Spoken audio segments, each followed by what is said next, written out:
തലൈവർ രജനീകാന്തിന്റെ കൂലി സിനിമയ്ക്ക് സൗദിയിൽ ആവേശകരമായ വരവേൽപ്പ്. ജിദ്ദയിൽ നടന്ന ഫാൻസ് ഷോ കാണാൻ നൂറുകണക്കിന് ആരാധകരെത്തി. ചെണ്ടകുട്ടിയും നൃത്തം ചെയ്തും മധുരം വിതരണം ചെയ്തുമാണ് ആരാധകർ ആദ്യ ഷോയെ വരവേറ്റത്. ഇന്ത്യയിൽ ഷോ ആരംഭിക്കുന്നതിന് മുൻപ് തന്നെ സൗദിയിൽ ഷോ ആരംഭിച്ചിരുന്നു. നമ്മുടെ സൗദി അറേബ്യയിലെ ഫാൻ ഷോ, രജനീകാന്തിന്റെ ഫാൻ ഷോ ജിദ്ദയിൽ മാത്രമാണ് നടക്കുന്നത്. വേറെ ഒരു സ്ഥലത്തും നമ്മുടെ ഈ ഫാൻ ഷോ, രജനീകാന്തിന്റെ കൂലി ഫാൻ ഷോ നടക്കുന്നില്ല.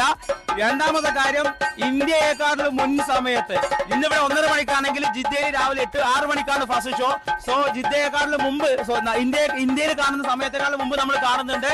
നമ്മളെല്ലാവരും ഭയങ്കര ഹാപ്പിയിലാണ്. ജിദ്ദ വൈബ്സ് ആണ് ഇതിന്റെ കൂടെ.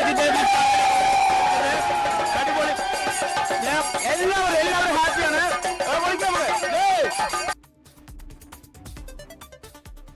ലോകത്തെവിടെയായാലും ഏത് സമയത്തും 24 വാർത്തകളും ഓഗ്മെന്റഡ് റിയാലിറ്റി പാക്കേജുകളും എക്സ്പ്ലെയിനറുകളും വിശദമായി കാണാൻ ഞങ്ങളുടെ യൂട്യൂബ് ചാനൽ നിങ്ങൾക്ക് സബ്സ്ക്രൈബ് ചെയ്യാം.